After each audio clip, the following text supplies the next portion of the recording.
It's a beautiful Thursday morning here in Lagos. Good morning, everyone, and welcome to the program. I am Nifemi Oguntoye. It is no longer news that the Islamic movement in Nigeria leader Sheikh Ibrahim El-Zakzaky is now in India for medical care. What is new are the fresh allegations coming from the group here in Nigeria as regards the government compromising the court order that grant him a release to India for medical treatment. The Sheikh wants the treatment done under the supervision of his personal doctors. He's also complained about the security infrastructure around him. He says it appears even worse than where he was kept here in Nigeria. The federal government has reacted.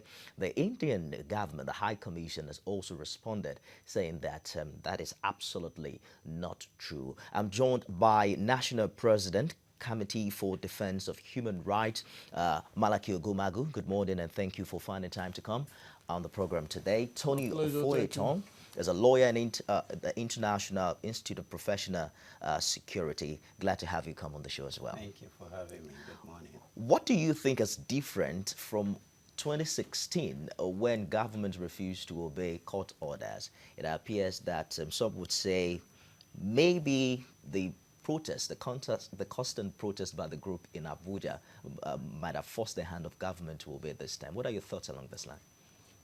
Then my view would be that that is unfortunate.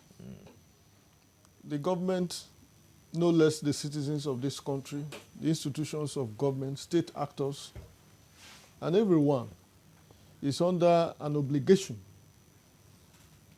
to obey court orders. Indeed, it is one of the vestiges of a civilized nation, the respect for the rule of law and the judgments and orders of court.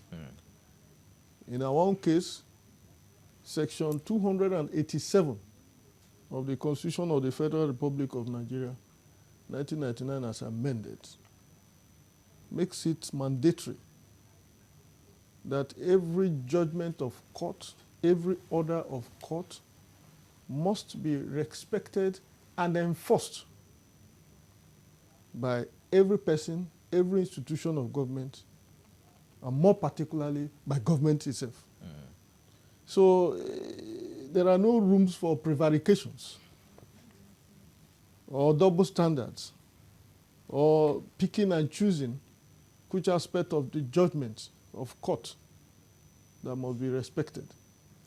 So my immediate reaction is that it's unfortunate, a very sad commentary, and I do hope that we'll find ways of exiting some of these very embarrassing, scandalizing situations in our country. Tony, you recall that in reaction to that court order, the Kaduna state government had also come up with a long list of conditions regarding the release of the Sheikh to India for medical treatment. It appears we've gone past that now, but are you concerned about the claims of deteriorating health in our custodies? Almost every prosecution has had that case. So you take someone to court and then they tell you that they need to travel out of the country to take care of their health. Is there something wrong with our custody? That's one. Is there also something apparently wrong with our healthcare system in this part of the world that makes people trust the Indian hospitals than what we can offer here? I think the president can answer that question better. Yes. The president of the Federal Republic of Nigeria is in the best position to answer that question, especially going by the fact that from the beginning of his tenure till date, he has never used any of our local hospitals, not even when he had ear problem, not to talk of when he had major medical issues and had to stay outside the country for a very long time. So if you ask me that question, I would say ask the president why he has not been using our hospitals, and it's been there have been mongoose budgets almost on annual basis.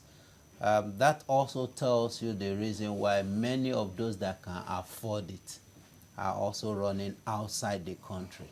For El-Zakzaky's case, his own case, the argument was that his medical condition was such that cannot be handled in the country. So which, even though the government and doctors came to canvass the argument that we can, but unfortunately it was established that they couldn't. So he has to be flown out of the country for medical attention. But having said so, the fact also remains that El-Zakzaky is presumed to be innocent, but as it is now, he's not a free man. So he should not be expected to be treated like an average, citizen that is, on a medical tourism. The fact remains that it is presumed that he is still in custody. And wherever he is still in custody. So if he's in custody, that means that everything that are attached to being in custody would apply.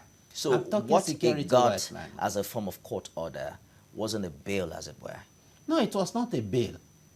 It was not a bail. It was, one thing about the law is that once you have medical challenge, even without resorting to the court, it is mandatory on the government. It is mandatory, it's automatic that you must be given medical attention. If it cannot be handled at that level, then of course, even without going to court. So taking El-Zakzaky to court on its own, like Malaki said, it shows that we have laid a very defective foundation. And you are talking of a government that does not have due regard for the rule of law. Don't forget that there has been a juxtaposition between national security and the rule of law, and which one takes precedence. We're going to get back to that, but I am concerned about the impact that this health condition has had on justice. We've had delayed cases in court because before they even try what was the concern, why the court was approached in the first place, the accused tells you he needs to travel out first to take care of his own health. How do you see Nigeria solving this very critical issue? Well, that's a bit tricky, essentially because in the whole gamut of administration of criminal justice, we've always been admonished to recognize that it is not a one-way traffic. It's usually a three-way traffic.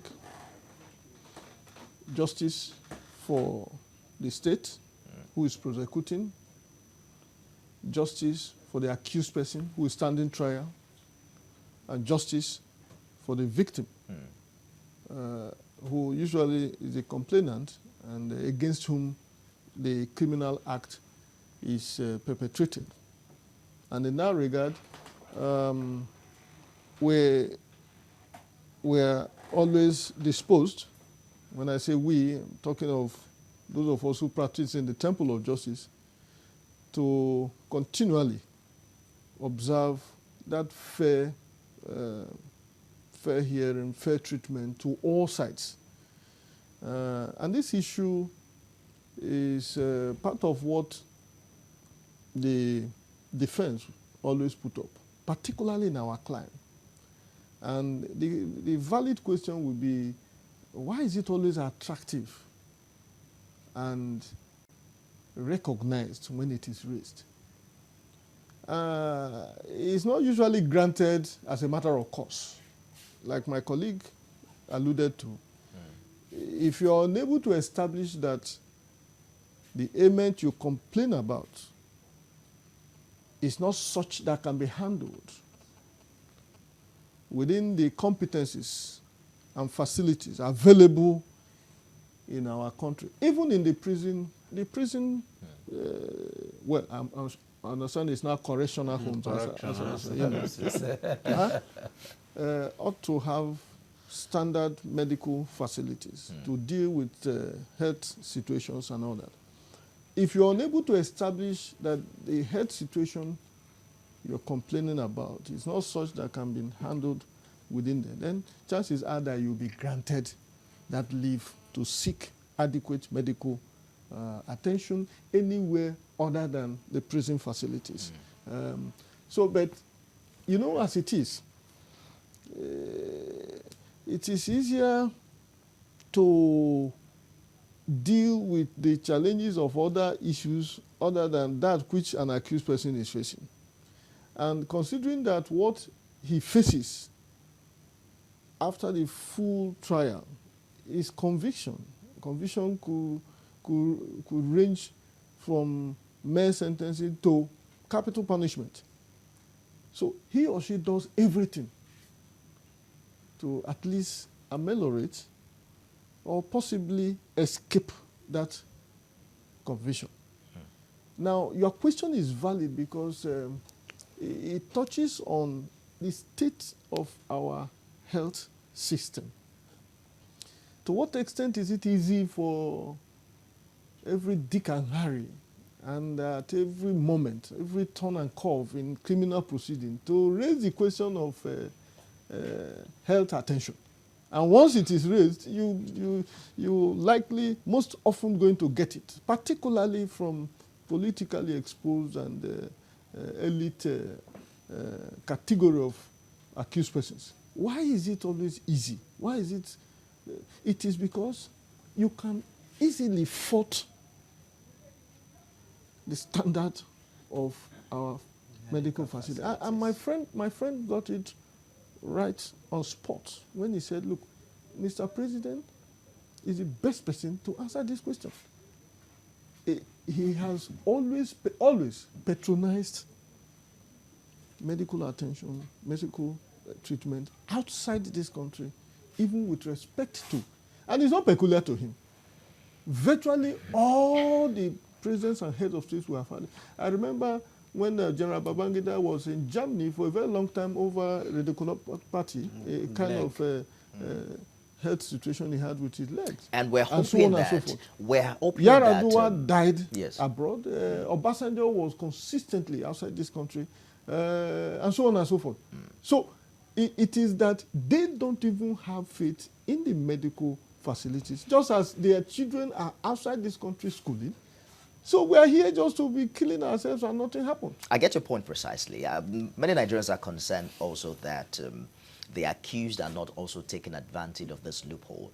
A situation where everyone who's been accused of corruption seems to have one health issue or the other. But it appears the case of the Sheikh is different. There are proven facts that there are pellets of bullets in some parts of his body. The wife is said to need some change in her kneecap and all of that. But what we are hearing now from the Sheikh himself is that the federal government is collaborating with the U.S. government to compromise the court order. They say it is the FG's word against the Sheikh. The federal government says, oh, the Sheikh wants to be lodged in a five-star hotel. He wants to receive visitors. He doesn't want security officers around him. What exactly do you think is happening here? Now, if you ask me, I will tell you that a sick man that needs true medical attention would concentrate mainly on his medical health first before any other extraneous factor. Life is so important to the extent that you won't even see those extraneous factors. So if El-Zakzaky, for example, is seen more than attending to his health, it means that there is something wrong somewhere. I hope you understand that. Now you have a major health issue. Now you are in the hospital. Are you being attended to?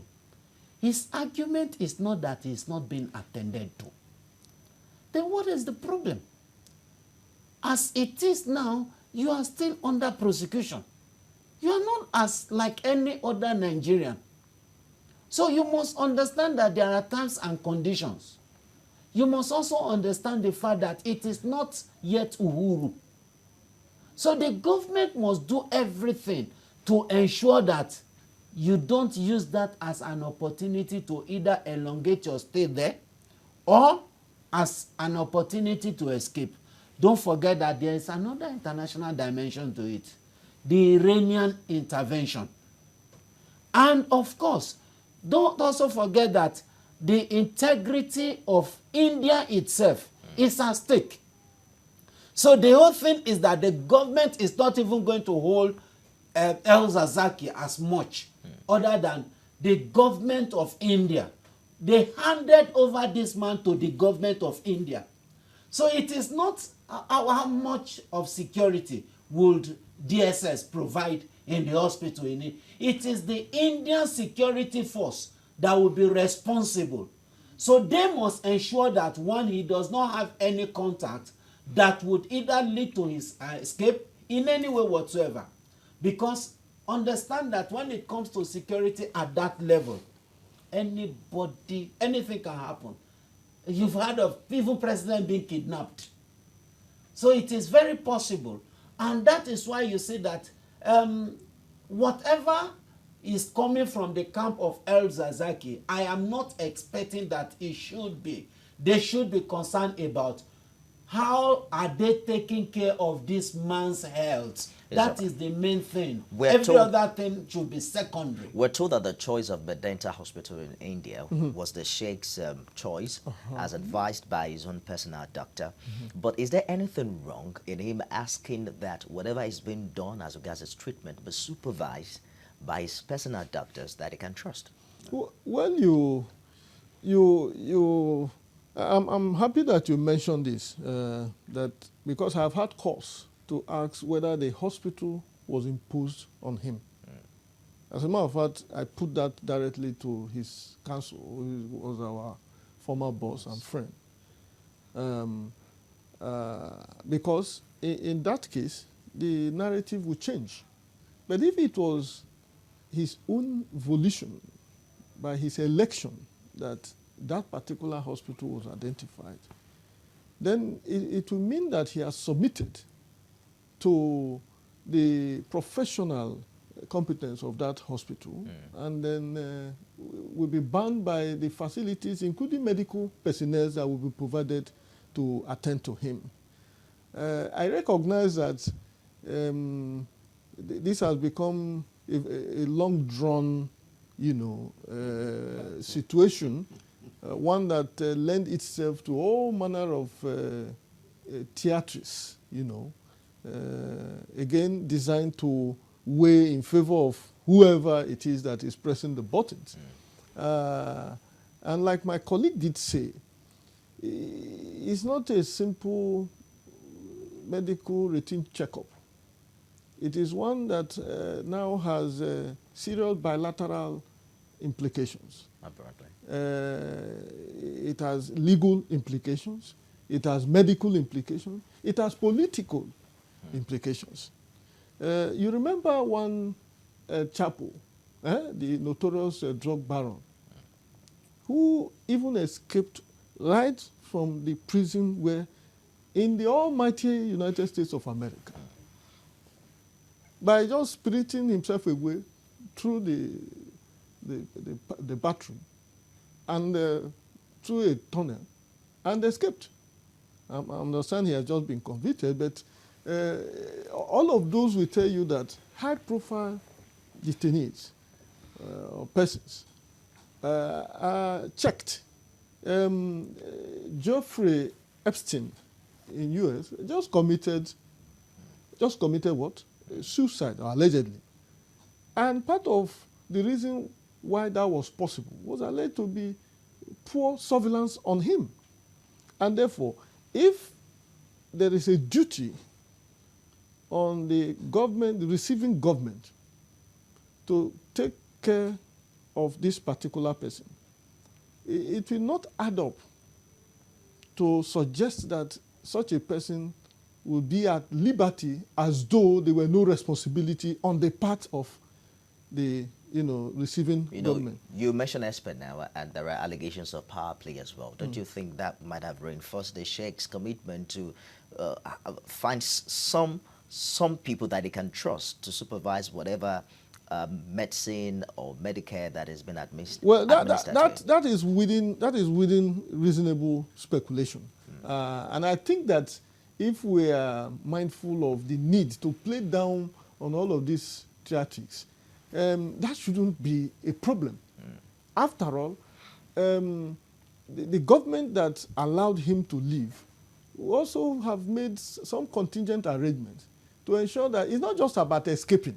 If anything happens to him, untoward to him now, heads will roll because meanings will be read into it. Apparently. And it will be assumed that it was not just deliberate, but orchestrated to occur the same way. Let me read out a quote here, believed to have been from some of the recordings of the Sheikh from the hospital. It will not be possible for us to come out of detention just to get medical attention and now find ourselves in another form of detention.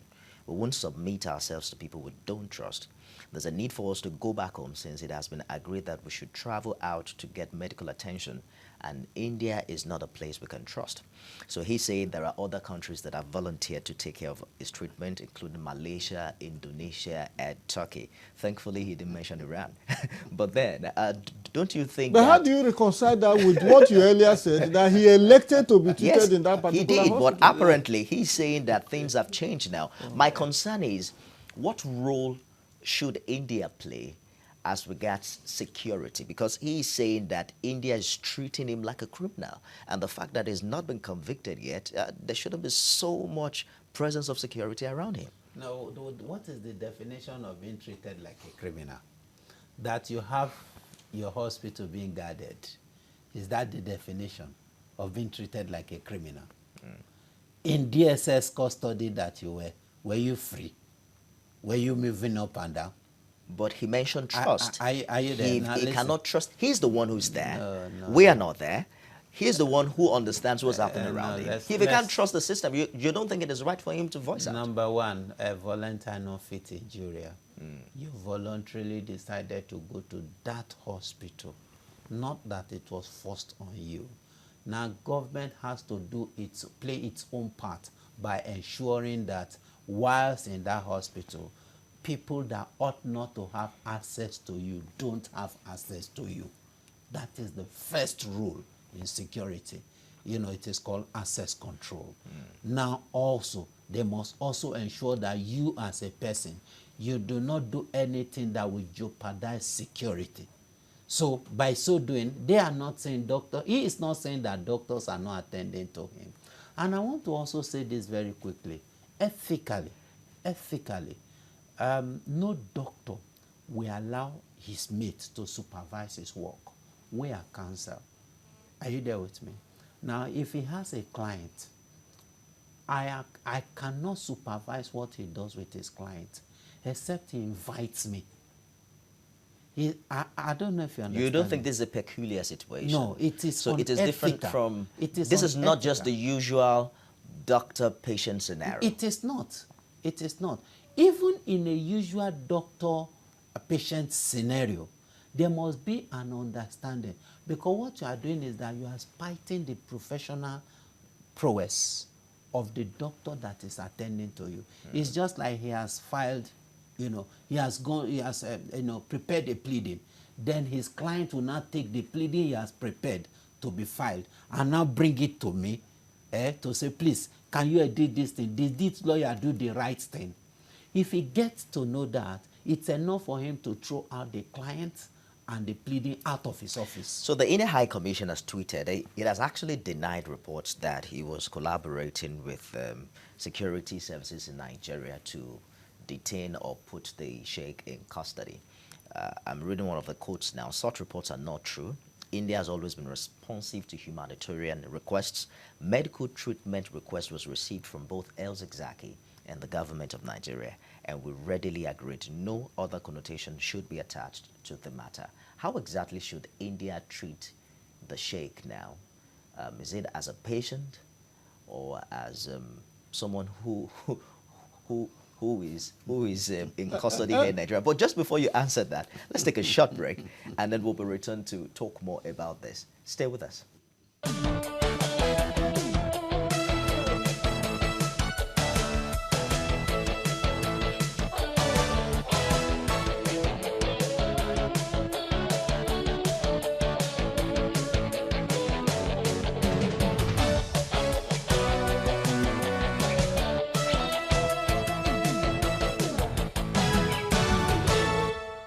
You're watching This Morning. We'll open the phone lines in a moment now to be able to hear your opinion. The IMN leader is already in India, but there are controversies as regards his treatment. He's alleging that he's been treated as a criminal. There's too much security around him. He wants his personal doctors to supervise the treatment that he's going to get at the hospital there in India. Gentlemen, thank you for staying the course on the program. How exactly should India treat the Sheikh? Is it as a patient? Should they treat him as a criminal or someone who is accused in detention? what kind of disposition is expected of India Well, at this time? when you use the word a criminal, you presuppose that somebody has been convicted. That has not happened in this case. So in my view, India should treat El-Zakzaky as a patient who is under trial in a foreign country. Would that include... And therefore take every precautionary measure to ensure that you do not jeopardize or compromise the express terms of the order. Would that include which must have been served on them. Complementing the role of the DSS in providing local police security for him? Look, Nigeria is a sovereign country. And the fact that a criminal trial has taken an international dimension does not preclude, as it were, the activities of Nigeria with respect to that process. And in bilateral relationships, there are moments when the need arises that both countries will agree on the modalities to handle a particular situation. That's right. And I imagine that this is one of such situations. To what extent is Nigeria going to be completely comfortable leaving an accused person undergoing trial, such as El-Zakzaky and the wife, in India without any corresponding security arrangement, however peripheral?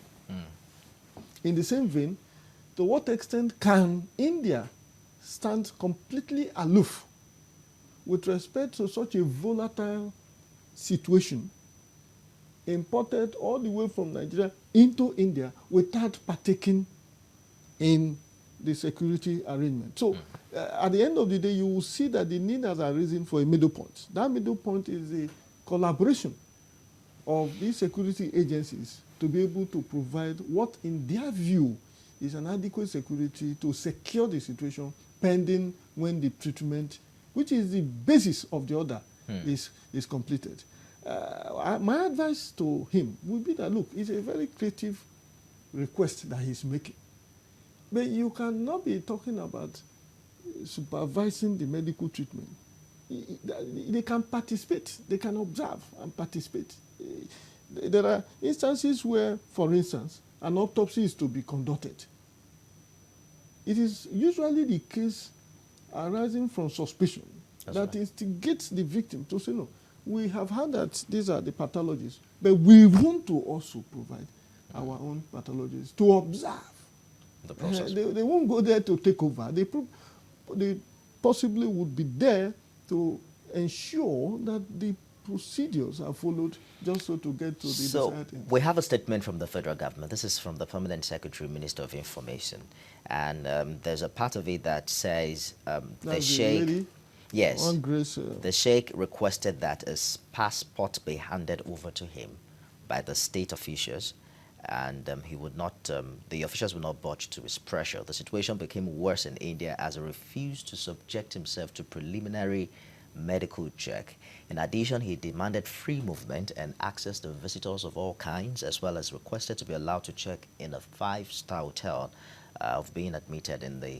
instead of being admitted in the hospital. Are this within the rights of the Sheikh at this time, if these allegations are indeed true? My first reaction is I read it and I was a little bit surprised and embarrassed, but not too surprised, because I also understand the way and manner some of these organizations operate. Naturally, his passport can never be handed over to him. That one is a non-negotiable thing, especially because it is a check to prevent his escape. Let me use that word in quotes now. Now that he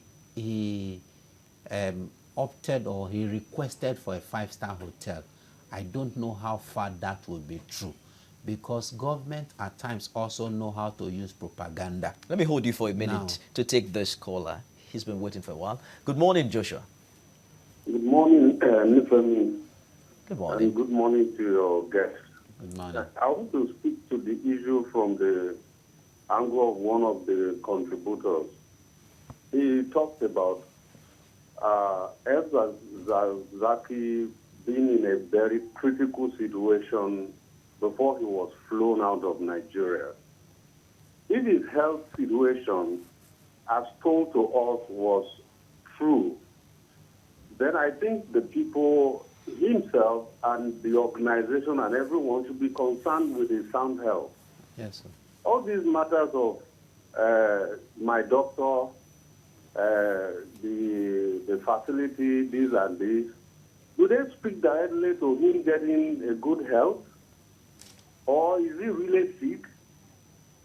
So I felt the whole idea about the man being flown abroad was primarily for him to be treated, because we felt the facilities in Nigeria is not good enough to treat him.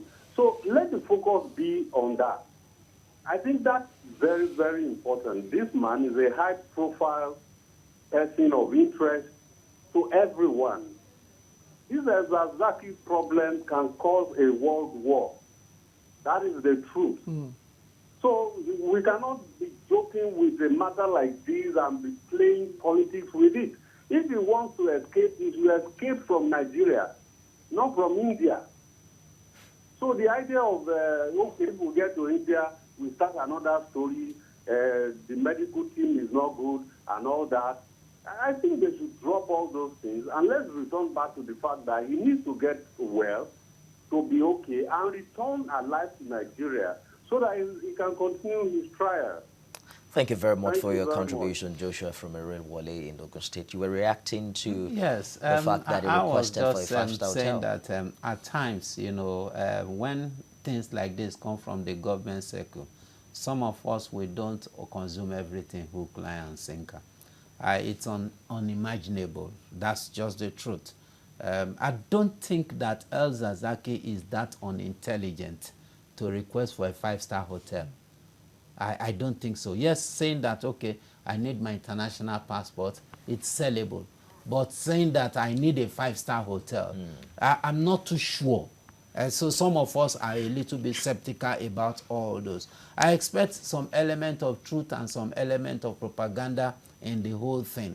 But the fact remains that, like the last caller said, I think that this whole thing is uncalled for. If this man is truly sick, the way we were made to believe that, in short, I was thinking that it was at the point of life and death, you know, so frail, so fragile, so a lot of medical whatever, and we were like, immediately he gets to India, he would submit himself to all manner of medical things.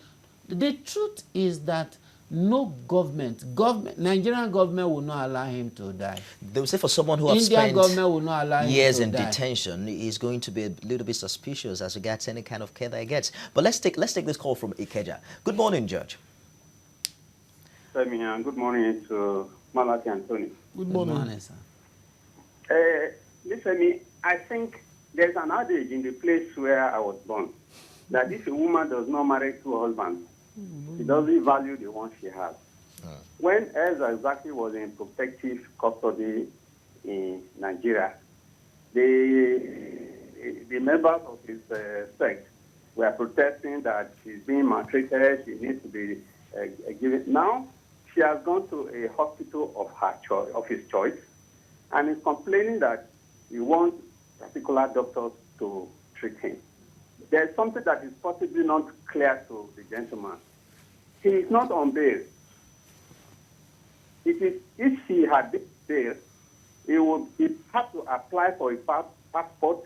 The court will have to grant that one for him to travel with the passport on his own and come back. He's still in detention as he's under treatment there. How does he want the government to allow him to go to a five-star hotel? Is five-star hotel a hospital? And look at the countries he's choosing. He wants to go to Indonesia. He wants to go to Afghanistan. It did not mention Afghanistan. Hospitals in those war-torn countries. Are they better than the hospitals? I think I mentioned Indonesia and Turkey and Malaysia. Shows that medical truth being told, medical treatment is not the reason why they have been protesting. It's all right, Judge. But it should be made. Well, if I may just intervene, Let's go ahead, Jerry. I think, you see, this is a quality of interventions that come from the Nigerian public that keep reassuring me that our people are alive to what the issues are. And then, coming to my friend's suggestion, there is a limit to which propaganda will even work. Now, this is the point. If El-Zakzaky wishes to be attended to in a different hospital, it will not just lie in his mouth there to say so. What will happen is that you need to alter the basis and condition of your, presence in India in the first place. In other words, you need to go back to the same court to now seek another order From the court. seeking to substitute the one you recommended to yet another one on the basis of what you are complaining about. So it's not that easy. And then we need to, be a bit serious, because when it does happen as he's putting it, the blame again will go back to, we have a very weak system. How can somebody who is in custody go to another place, and the story became a different thing? He is there pursuant to an order of court. In short, if he lives there to yet another court, which is not, another hospital, which is not captured in that order, that would be contempt of the order of the court. That is if the hospital is captured in the order initially. I'm saying if he lives where he is now, which in my view was where he was mentioned specifically in the order granting him leave to leave Nigeria for treatment in India, that would be contemptuous of the order of the court. So we have the Nigerian government, we have El-Zakzaky and his group, as well as India. But before we get that, let's take this call from Kaduna State. Good morning, Pius. Good morning, presenter. Good morning. Good morning to your guest there. Good morning. Yes, so this issue of El-Zakzaky is a wake-up call for the Nigerian government to sit and start doing the right thing, more especially to fix our own hospital in Nigeria. Does that mean that they cannot treat any of our so-called big men here in Nigeria except when they travel out? So please, what will the common man do? The common man should continue to stay in Nigeria and die, and they are the people that are leading us. Whenever they want to seek for any medical help, they will say, abroad. All these things must put at least a stop. We must put a stop to all these things. So that is it. This is my own little submission. And El-Zakzaky and federal government, all of them should just tread with caution, because we don't want to see any crisis in this country. We need peace in Nigeria. Good morning, Nigeria. Good morning, Pius. We established the issue of quality healthcare earlier, and the fact that people have to travel out each time they have issues like this, especially the rich, because it is the rich that has the capacity to go outside the country for medical care. For those who do not have that financial empowerment, they are stuck with the system. There are some who had even jokingly said that the only way to better the healthcare facility in Nigeria is to ban the political class from, having access to medical care outside the country. Do you subscribe to that? Well, the issue of ban, I don't subscribe to it, because there is no country anywhere in the world that is self-sufficient in anything. So let's come to terms with that. There are areas of specialization. So you can't talk about outright ban, but I expect that we should be able to have developed our medical facility to the extent that we have an average of at least 70%, facilities, the state-of-the-art facility. If you look at diagnostics in this country now, it's picking up. Why? Because foreigners, they have seen the loopholes. They are coming in, setting up big-time diagnostics. Then you now have specialist hospitals coming up. Nothing wrong with that. But the government I'm going to have to hold you again, Tony. We have a caller from Okorafo. We have a Kora for calling in from Arochukwu. Arochukwu. Good morning, Mazi. Good morning, sir. Good morning, Barrister Malaki and Barrister Tony. Arochukwu. Honestly, Arochukwu, there's no fancy in Arochukwu. You see, there is no hospital without amenity ward, which is the first class room, which serves as a 5-star hotel. Let's say that because there's no hospital in this world that doesn't have amenity ward. Even in Arochukwu here now, we have amenity ward that if you want separate air conditions, everything, in terms of what you want to eat, everything. Consultants will coming to see you, that's professors. Not a question of all this just people. Now, what we need in this country is we should be prayerful. That is the only solution. Like what Barrister Malaki raised here. Barrister Malaki said an issue that on the chart from Abuja that indicated that the El-Zakzaky is going to social a particular hospital in India. And there's no way you can go back there and change the hospital from that very place. No matter this, there's no authority, except the court have to do that. Yeah. So, but we have to look into the same as I said. Here's a very important issue, which the government has to look into. Because what we need in this country is prayer. We have prayer. Thank you very much. Have a blessed day in Lagos. Glad to have you calling again, Mazi. How do you see the major stakeholders, the Nigerian government, the Indian government, and they accused themselves? What roles do you see them play? How do we tread carefully such that this issue does not escalate? Well, for me, it will just be to remain focused on the order of the court. The order of the court, I imagine, is to go seek medical treatment in this particular hospital, presumably for this period of time, and then return back to face your trial. Now, that has some implications. The implications are that within the time under review, the accused person shall not escape. The accused person should also not die. And therefore, if these are the assumptions, it will mean that every supervening authority, including the governments that you have mentioned, has a responsibility to ensure that all of this do not happen. And how do you go about it? First is that you cannot have somebody of that clout with enough international network to be at large. You must take precautionary measures, including security, to ensure that he doesn't escape. You must also be careful not to stretch things to ridiculous extreme in such a way that the reason for which he's brought there in the first place does not become compounded. I get a point. Let me take this call from Victoria Island. Good morning, David. Yeah, good morning, Ifemi. You're welcome. Yeah. My name is David from there.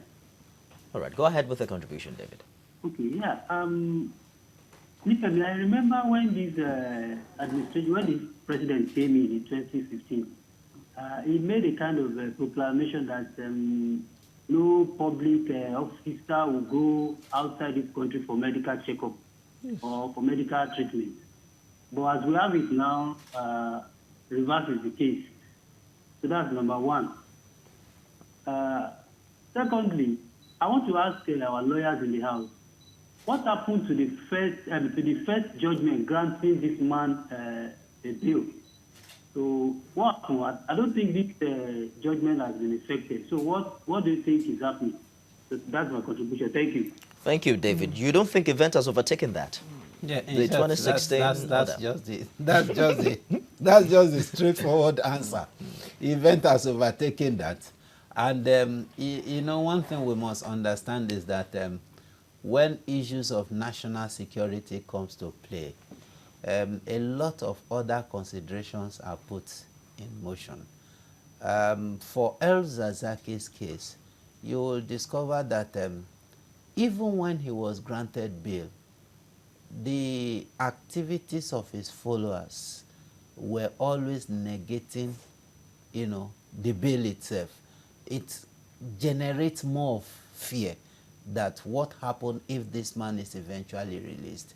That's not an excuse not to obey court orders anyway, but you are talking of a conflict between serious nationals. Like Malaki said, you see, A man of that level that is able to also garner international clout, attention and the like, you don't just handle him like any other person.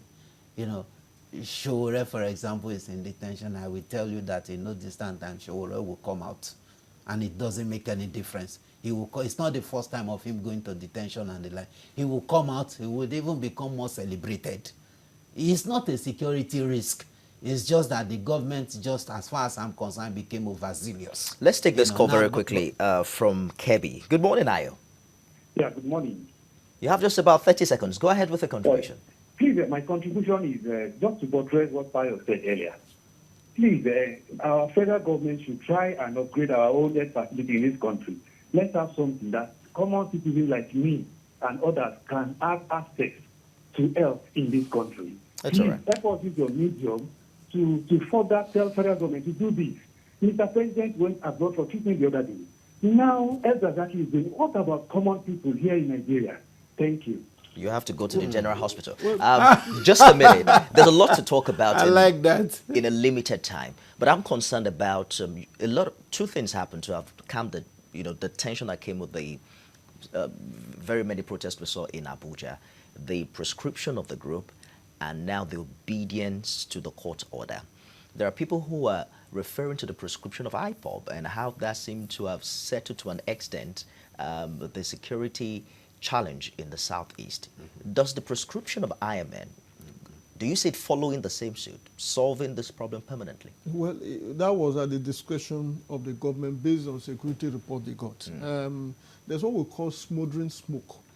The fact that you haven't seen the fire doesn't mean it's not brewing.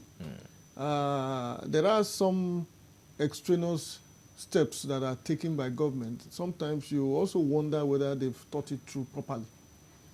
My concern would be this emphasis that it seems to me that a couple of callers actually joined this program. We have established that point, that the reason why it is very convenient and easy for people, particularly accused persons, to raise the issue of medical facilities in Nigeria is because I just lost a friend. And it's an indictment I on just all of lost us. a friend from the same general hospital, teaching hospital you talked about, just 2 days ago. This is a young girl of 11 years who had been to the same India for cancer. I didn't know children have cancer. Came back, and another clot came up. The same hospital here said they can do it. Went into it, and then suddenly found out that they can't handle it. Closed up this girl, and in a number of days, this girl was gone. And that is why our people find it hard to have trust in the system so here. Let's take our last caller very quickly from Abuja. Good morning, Sam.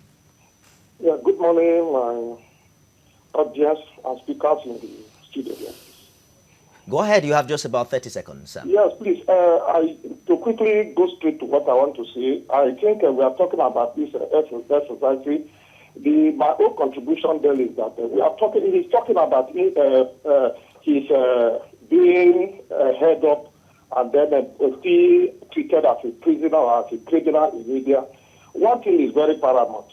The information we are getting from them is that is the information we are getting from. What is the source of that information? If somebody can be a criminal or tied up in somewhere as a criminal or treated somewhere as a criminal, and yet he has access to or the right and liberty to speak, for which every one of us in Nigeria here is hearing what he's saying. How can you now say that you are still treated as a criminal and as a prisoner or whatever in India, whereas you are speaking out and people here in Nigeria here are hearing you? Invariably, I think what I want to say is that the man is not actually concerned about his head. He has an interior motive for which he intends to escape. And for the fact that he's being monitored and everything, that is his fear, because he's not given that fair opportunity to escape. And that is why he's not coming up with this logic. I believe that is your opinion, and you have a right to express that. Gentlemen, we have to go now. They would have gagged his mouth. What are your final comments on this? Well, I think that as it is, a lot of wisdom needs to be applied by the government, especially the government. And the government must also understand that a lot is at stake, especially when it comes to national security. We don't want another sect of Boko Haram. So El-Zakzaky must be treated safely and must also come back safely. We are not talking about natural death, which nobody can prevent, but anything that has to do with man-made artificial death, the government at every level must ensure that it doesn't happen, and it must come back. We have to go now. It must come back. I must say a very big thank you to Tony Ofoeto, lawyer, and also from the International Institute of Professional Security, the National President, Committee for Defense of Human Rights, Malaki Ogumado. It's always a pleasure to have you. Thank you. On the program. Thank you. Well, that's it today. Uncle Yuri will be back tomorrow with another exciting one. God bless Nigeria. I am Nifemi Oguntoye.